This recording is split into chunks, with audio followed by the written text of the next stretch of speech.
রাঙামাটিতে দাঁড়িয়ে brigade commander UPDF বিতরণের হুমকি দেন। প্রশ্ন হচ্ছে রাঙামাটি কার? আমি বলবো পার্বত্য চট্টগ্রাম মাটি পাহাড়ি জনগণের, তারাই নির্ধারণ করবে কে থাকবে আর কে থাকবে না। কোনো বিচ্ছিন্নতাবাদী সন্ত্রাসী দলের হুমকিতে নয়, পাহাড়ে থাকবে বাংলাদেশ সেনাবাহিনী জনগণের নিরাপত্তা নিশ্চিত করতে।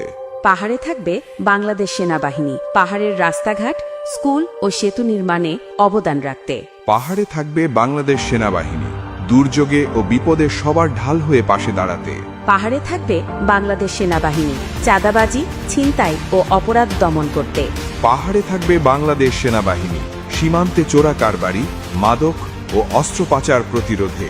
পাহাড়ে থাকবে বাংলাদেশ সেনাবাহিনী দেশের প্রতিটি মাটির কণা রক্ষায়।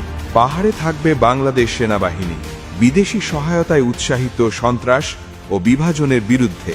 পাহাড়ে থাকবে বাংলাদেশ সেনাবাহিনী শান্তি ও শৃঙ্খলা রক্ষায়। পাহাড়ে থাকবে বাংলাদেশ সেনাবাহিনী বাংলাদেশের স্বাধীনতা, সার্বভৌমত্ব ও অখণ্ডতা রক্ষায়। শত্রু, দেশদ্রোহী ও বিদেশি দালালদের প্রতিহত করতে পাহাড়ে থাকবে বাংলাদেশ সেনাবাহিনী।